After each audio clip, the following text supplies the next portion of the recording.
Hasta ahora la posición pues, de la ministra y del mismo presidente ha sido que el proyecto va.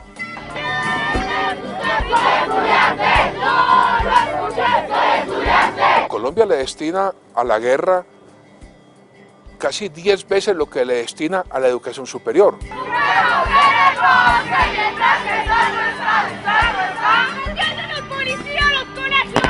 No son unos estándares mínimos. Mire, para ser universidad son 5 condiciones muy exigentes. La única plata que está ingresando a la universidad es a subsidios de crédito. ¿Qué significa esto? Que estudiamos 5 años y tenemos 15 años para pagar.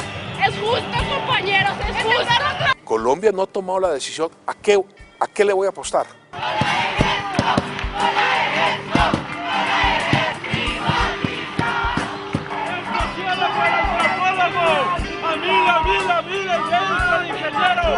Desde la tienda de la Universidad Pública, desde la tienda del Hospital, de la Nacional, de la vida.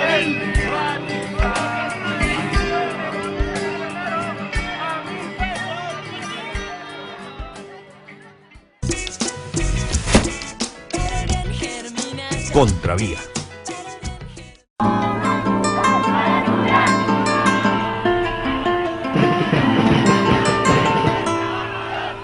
Hasta ahora la posición pues, de la ministra y del mismo presidente ha sido que el proyecto va. El proyecto, y yo creo que es muy importante decirlo, no se sacó de la manga ni se presentó a espaldas de la comunidad ni del país. El proyecto se construyó con el país. Desde el 10 de marzo se pidió a los estudiantes y a todos que hicieran sus propuestas. No, eso no es cierto. Siempre se reúne con los mismos, unos pocos rectores de universidades privadas, públicas, recoge unos cuantos estudiantes y ya cree que consultó de todo. No, se hizo una consulta, 80.000 votos prácticamente de estudiantes de universidades públicas y el 90% dice no conozco eso, además no la voy a aprobar de esa manera, necesitamos una discusión más amplia. Discutiendo con los estudiantes, con los profesores, con los rectores, con las organizaciones sociales, con los padres de familia, con el sector productivo, esta propuesta para poder así irla mejorando, irla enriqueciendo y de esa manera entre todos construyésemos, como lo hicimos efectivamente, la mejor propuesta de reforma a la educación superior para nuestro país. No, no es mentira. Se basa en que hizo 30 foros, pero jamás recogió la opinión de ninguno. En una consulta que se hizo esta semana en todas las universidades del país quedó demostrado, el 97% de todos los estudiantes que participaron no se sienten recogidos ni hicieron parte de la construcción de la propuesta de la ministra. Hay que reconocer que hubo muchos foros, hubo páginas abiertas para que se llevaran las propuestas, pero no todas fueron aceptadas y es normal. Por otra parte, muchos estudiantes universitarios también dicen no fuimos suficientemente consultados. La ASCUM fue consultada, ASCUM planteó sus inquietudes y repito, algunas de ellas fueron tomadas en cuenta. En eso sí hay que hacer todo ese reconocimiento. Otras todavía quedan grandes inquietudes. El sistema de universidades estatales dice, con el aumento de presupuestal que está previsto en el proyecto de ley, porque hay que reconocer, hay un aumento presupuestal en el proyecto de ley, no es posible ampliar la cobertura con los objetivos de la exposición de motivos, ni el aumento de calidad. El Ministerio de Educación hizo foros por las diferentes regiones y en los foros participaron estudiantes, profesores, trabajadores, sectores sociales y todo el mundo le dijo, vea ministra, primero esa ley lo que elimina es el sentido de lo público en la educación. Segundo, la forma de ustedes aumentar cobertura es una forma para mostrar resultados de gobierno, pero no para propender porque haya un aumento real de la cobertura en términos de calidad y de desarrollo, no sé, científico, tecnológico, cultural para el país. Y tercero, la ley violenta completamente la autonomía universitaria, es decir, es una ley estructural que plantea profundizar todo lo negativo que traía la antigua ley 30, ¿sí? Y no dejar nada de lo poco positivo que, digamos, hubo en esa ley, aunque la ley 30 es sumamente perjudicial y lo ha sido al día de hoy para las universidades del país. La gente puede ver, por ejemplo, los estudiantes de Medicina de la Nacional que no tienen hospital universitario, los estudiantes no tienen laboratorios, no tienen infraestructura, no tienen absolutamente nada, ¿sí? Y lo que quiere profundizar el Ministerio de Educación es precisamente ese mismo modelo.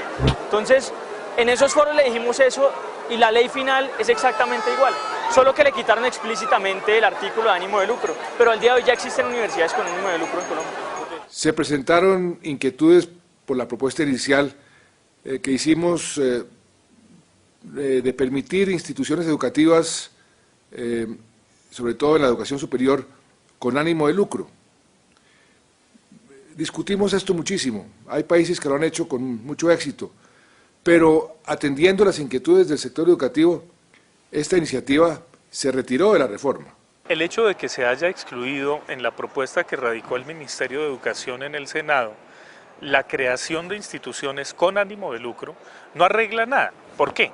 En primer lugar, uno de los horrores de esta reforma es que mete en el mismo paquete a todas las instituciones como si fueran lo mismo y no establece cuáles estarían articuladas, cuáles serían las relaciones interdependientes entre simples instituciones de educación superior y universidades de investigación, por ejemplo. Entonces, meter todo en el mismo paquete simplemente lo que está mostrando es que los autores de la reforma pareciera que no conocieran el sector. No es gratuito si uno ve que la señora ministra es una ingeniera industrial que viene de la Cámara de Comercio. Entonces, hay que conocer el sector. El proyecto lo que plantea es la organización de un sistema de educación superior, ¿cierto? Y educación superior en Colombia y en el mundo. No son solo universidades, la educación superior abarca universidades. Aquí en Colombia están los institutos técnicos, los institutos tecnológicos y las instituciones universitarias. Entonces, precisamente lo que plantea la reforma es organicemos ese sistema. ¿Y con base en qué? Con base en la autonomía, ¿cierto? Que sea la institución en su propio saber y entender la que diga cuál es su vocación. Y con base en esa decisión se defina de manera autónoma qué tipo de programas y qué niveles quiere ofrecer. Ahí hay un punto que es difícil. Realmente se requiere una ley de educación superior para que actualice la ley 30, pero hay diferentes tipologías. Usted la menciona, el instituto técnico, el tecnológico, la universidad, el centro de investigación. Y la ley, el propuesto del gobierno mete todo en un mismo saco y pone un mismo nivel de autonomía para todas las instituciones. Ahí hay una discusión compleja porque la Constitución realmente dice que se predica la autonomía para la universidad. Por supuesto que uno puede pensar que un derecho se puede extender.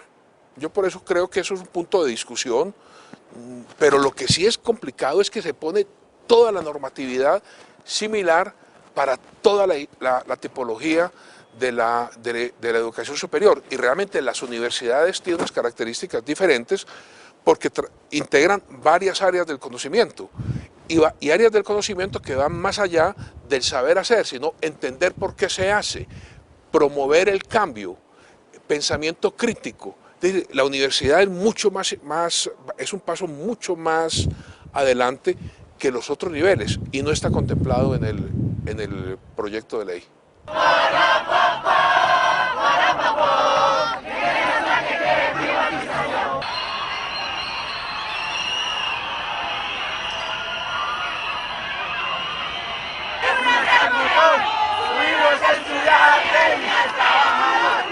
Tenemos 286 instituciones de educación superior, de esas apenas hay 80 universidades, de esas 80 universidades 32 son públicas y 48 son privadas. Habría que preguntarse cuántas están acreditadas con alta calidad.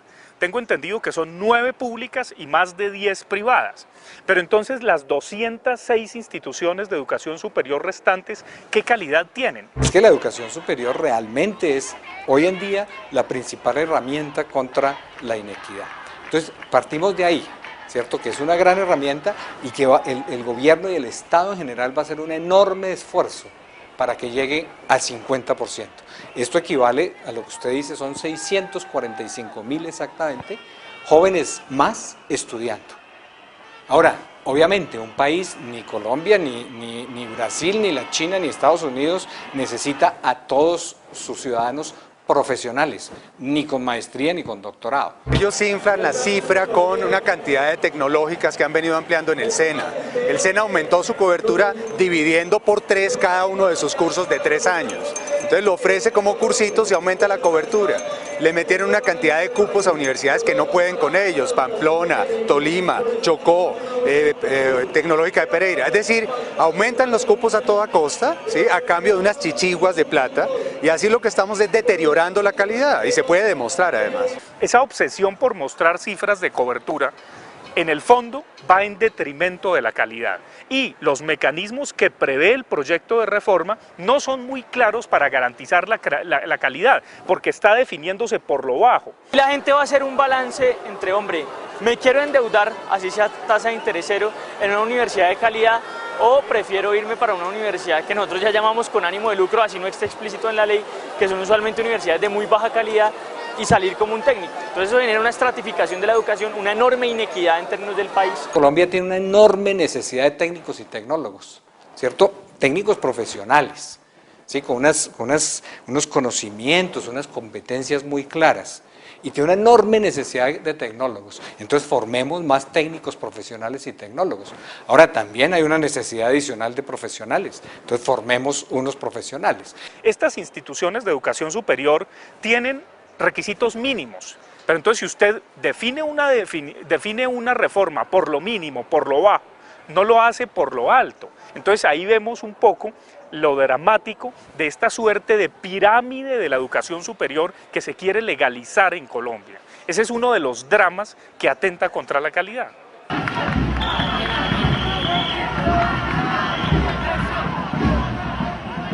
Estamos estudiando prácticamente en condiciones infrahumanas. ¿Ya? Exigimos al gobierno lo que le corresponde, una educación buena, barata, de calidad, con bienestar universitario para poder salir adelante en este país.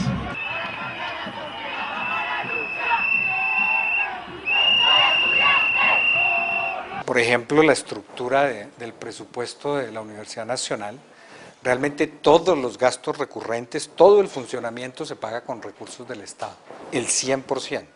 ¿Qué son los gastos recurrentes? Pues es la planta docente que crece de acuerdo con las publicaciones y que demanda cada vez más. El gobierno no le ha dado a las universidades públicas dinero efectivo para mejorar infraestructura, mejorar tecnología, hacer adecuación de planta física. Desde hace mucho tiempo la universidad tuvo que tener alianzas, la universidad pública, con empresas para patrocinarse esto, y eran recursos que venían para lo público. Dicen, vamos a aumentar la plata para públicas y la plata para el crédito, haciendo las cuenticas de cuánto va a costar cada uno, entonces les da unos supuestos 600.000 cupos. ¿A cambio de qué? Pues de una miseria finalmente que va a afectar la calidad directamente. Hoy se gasta en promedio el país 3,5 millones por estudiante, mientras que un soldado cuesta 18 millones, ¿sí? Y entonces no ponemos en duda esa inversión en seguridad, y sí estamos diciendo que los estudiantes son muy caros. Entonces sus cuentas siempre van a disminuir los costos y aumentar la cobertura. Eso no hace sino afectar la calidad. Mire lo diferente, si fuera para la guerra, fíjese en los países, por ejemplo en Alemania y en los otros países que le invirtieron a la guerra, pero le invirtieron fue a investigación. Se le metieron toda la investigación.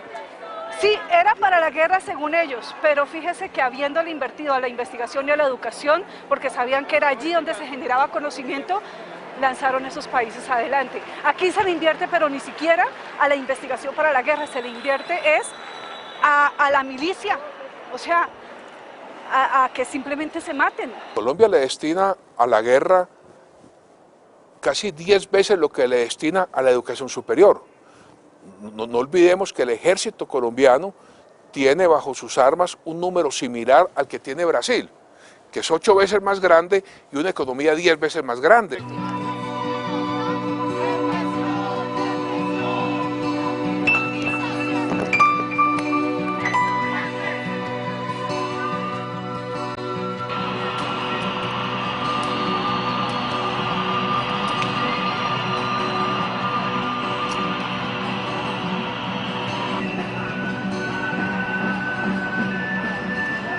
La reforma beneficia a los estudiantes y facilita su acceso, mejora su acceso a la educación superior, con becas, créditos y con algo que no habíamos tenido nunca, subsidios de sostenimiento. Esta reforma beneficia a los profesores y mejora su capacitación para que puedan dar una mejor educación, y beneficia, por supuesto, a quienes más aprecian este tipo de medidas, a los padres de familia, que ven que sus hijos pueden progresar con el apoyo del Estado. Aparentemente es, hombre, le están ayudando a los pobres, eso se llama limosna, ¿sí? Cuando el derecho está ligado a la ciudadanía, entonces usted no tiene que demostrar ser pobre para recibir unos recursos del Estado. Es una organización de todo el sistema como universal, financiado por recursos públicos y no para pobres limosnas de a poquitos. Es el gran cambio que queremos lograr. Entonces lo que estamos pidiendo es retirar ese proyecto, que lo que hace es reproducir las desigualdades del sistema y pasar a otro sistema que garantice el derecho de manera universal, total. Realmente a los estudiantes de instituciones públicas o privadas, ¿cierto?, que tengan dificultades económicas para pagar, digamos, el sustento diario, ciertos aspectos de alimentación, de transporte, el presidente habla de fotocopias, es decir, de gastos diarios que pueden tener un impacto grande en la permanencia, ¿cierto?, y que puede forzar a estudiantes a dejar los estudios, a desertar. Donde más deserción hay es en los niveles técnico, tecnológico y profesionalizante. Es obvio que en la universidad seria de investigación también hay deserción y los rectores se tienen que comprometer con deserción cero para los próximos años, en la medida en que obviamente el gobierno nos financie los gastos recurrentes que crezcan con el IPC, como mínimo. Pero esto no está garantizado en la reforma. ¿Qué es una buena universidad? Una que disminuya, por ejemplo, la deserción. Eso, mirar las universidades y que esa información esté pública para que se tome la decisión correcta. Ahora, en algunos casos sí, usted lo plantea, el estudiante sale con una deuda. Por eso es muy importante que ese crédito para los estratos más necesitados sea un crédito que tenga un alto componente de subsidio y que se pueda empezar a pagar cuando el ingreso permita que se pague, como ocurre por ejemplo en Australia. Es decir, se puede hacer una buena combinación de universidad pública, universidad privada sin ánimo de lucro, crédito, subsidio a la oferta y subsidio a la demanda. Eso es una buena combinación.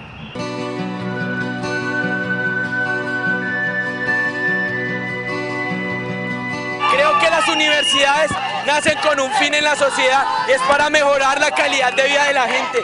Y hoy la universidad privada y la universidad pública deben ser una sola, pensándose un país diferente. Cuando uno compara Colombia con otros países del área de América Latina en términos de inversión, pues es demagógico que poniéndole cifras del SENA usted diga ya estamos casi que invirtiendo igual que en el resto de América Latina.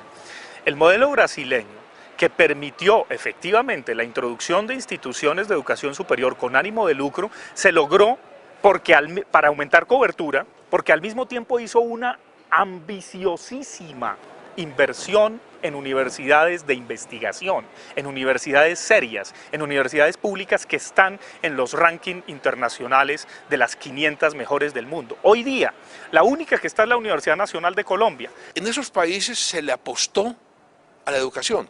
En Brasil se le apostó a la educación, se le apostó a la investigación. Nosotros le dedicamos en Colombia a la educación terciaria menos del medio punto del Producto Bruto Interno. Ese es el aporte del gobierno a la educación superior. Otra parte similar pues la dan las familias para la educación en universidades privadas sin ánimo de lucro.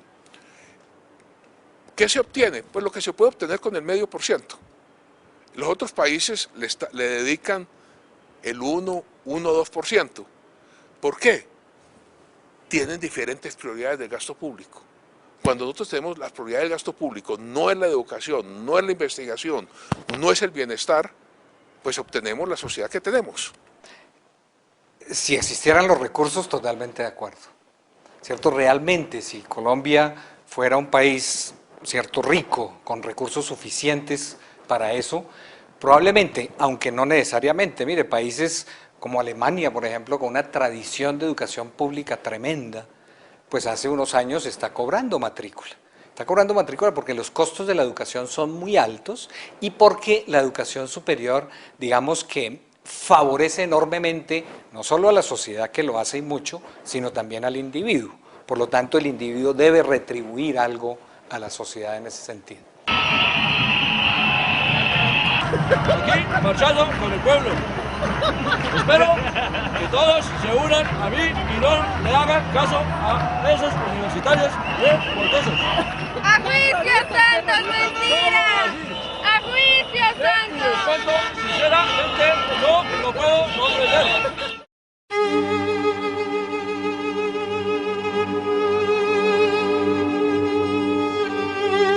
La educación es la mejor apuesta para el futuro de nuestro país. Por eso la reforma a la educación superior es más recursos, más estudiantes, más cupos, más subsidios, más transparencia y más oportunidades de más empleo. Esta reforma permitirá que más jóvenes colombianos de bajos recursos y regiones apartadas accedan a la educación superior. Es la oportunidad para que los colombianos sepan cuánto, cómo y en qué se invierten los recursos de las instituciones de educación superior. Más educación, más empleo, igual más prosperidad. Piensa esta fórmula. www.reformaeducacionsuperior.edu.co.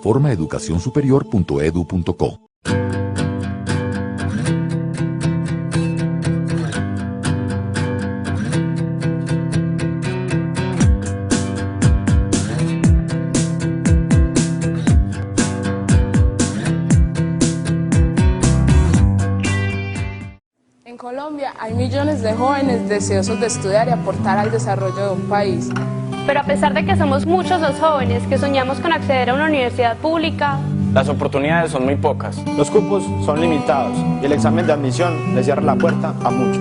Lamentablemente, solo una pequeña minoría puede alcanzar esta meta. Ahí ya hay un problema. Nosotros queremos más oportunidades para los jóvenes colombianos. Pero al parecer, el gobierno colombiano quiere lo contrario. Y en vez de aumentar los recursos para la educación, para nuestra educación, han abandonado progresivamente las universidades públicas. Hoy las universidades públicas están en crisis. Los recursos ya no alcanzan. ¿Te parece justo que millones de colombianos paguemos impuestos que se supone deberían ser invertidos en educación y salud? Y al contrario, el Estado nos niegue los recursos. Desde los 90 las universidades públicas no recibimos un aumento real de presupuesto. Nos toca, con los mismos recursos, duplicar la cantidad de estudiantes, aumentar profesores, generar investigación y construir y modernizar planta física. Es algo ilógico. Las universidades se están quebrando y se quebrarán si las cosas siguen así. Porque le sacamos el jugo a todo, nos toman como payasos. Pero nuestra educación no es ninguna payasada. Hoy en día las universidades públicas tienen que conseguirse el 50% de los recursos para funcionar. ¿Te parece justo que vos pagues impuestos y además tengas que pagar por la salud y la educación? Entonces, ¿en dónde están los impuestos que pagamos? ¿Dónde están los recursos del Estado? Ah, ¿verdad? Se lo roban. Entre 1992 y 2008, las universidades públicas dejaron de recibir un 36% de lo que antes el gobierno les entregaba. El 86% de los recursos eran del Estado. Hoy en día, insistimos, solo reciben el 50%. La educación está en crisis. La reforma a la Ley 30 que propuso el presidente Santos, antes que mejorarla, la empeora. El presupuesto seguirá en descenso cada año mientras se le pide a la universidad que crezca, crezca y crezca. En Chile ya aplicaron esa reforma hace años. Y hoy las familias chilenas están endeudadas para poder estudiar. Las universidades tuvieron que alzar matrículas para poder seguir funcionando. Y el Estado, la única solución que le da a la gente humilde que quiere estudiar es haz un crédito educativo. Con la reforma, este será el futuro de los universitarios del país.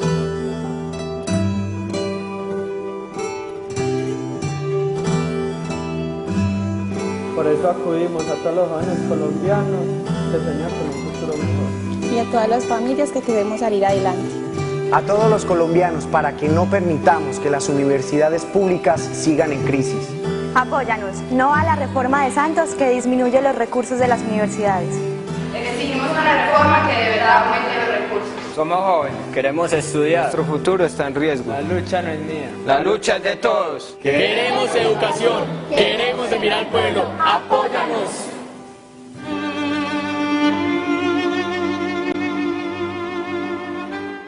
Yo siempre he querido entrar a estudiar y no he podido. Y sí, de acuerdo, en Colombia hay 3 millones de jóvenes que queremos estudiar y no lo hemos logrado. Sí, ahí hay un problema. Por eso el gobierno ha propuesto la reforma a la educación superior. Son 600.000 nuevos cupos en educación técnica, tecnológica y universitaria al año 2014, solo para empezar. ¿Cómo puedes protestar porque 600.000 jóvenes, especialmente más pobres, tengan nuevas oportunidades? 600.000 cupos en educación superior es como tener 15 estadios como el Campín llenos de nuevos estudiantes. En el 2010, las universidades públicas reportaban excedentes por más de 488.000 millones de pesos. ¿Tú crees que eso es estar en crisis? Claro, la plata para la educación nunca es suficiente. Es por eso que la reforma a la educación superior le garantiza a las universidades públicas 35.3 billones de pesos del 2012 al 2022, de los cuales 6 billones son por cuenta de la reforma. Un día de paro de la Universidad de Antioquia le cuesta al país 1.600 millones de pesos aproximadamente.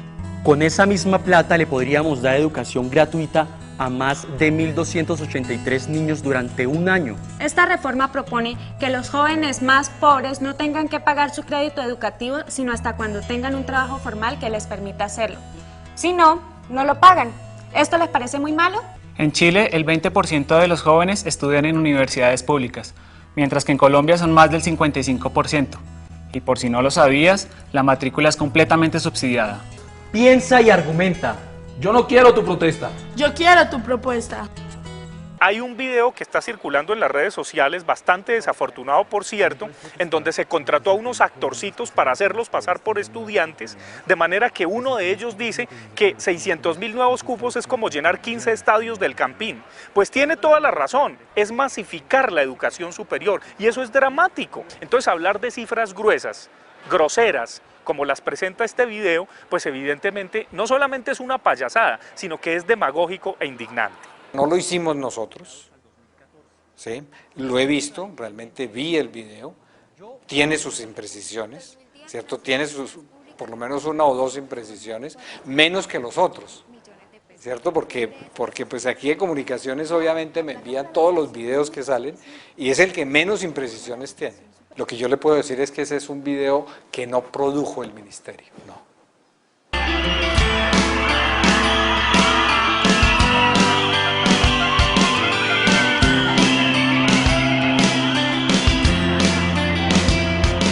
Un llamado muy importante al movimiento universitario y estudiantil es que este tipo de diferencias se dirimen evidentemente con marchas y con protestas pacíficas. Los estudiantes tenemos que protegernos y los profesores y los investigadores para que no haya infiltrados que dañen el movimiento y que simplemente muestren una imagen absolutamente negativa que hace eco en las cadenas privadas de televisión. El derecho a la movilización ciudadana es un derecho que en Colombia se utiliza poco y se trata de satanizar mucho. Háganlas, pero sin violentar y sin violar derechos de terceros. ¿Por qué? Porque cuando termine la zonada, toda la discusión es sobre la zonada y al final muy poca gente dice, bueno, ¿qué era lo que estaban pidiendo? Se concentró en la zonada. Hay un problema muy grave de desempleo juvenil que está atizando el problema. Pero la gran preocupación es también, bueno, ¿cuál es nuestro papel en la sociedad? En Colombia no se ha llegado al nivel tan alto de desempleo como en otros países, porque aquí se encontró una solución que no es buena, pero que de pronto es menos mala que las otras, que es el subempleo.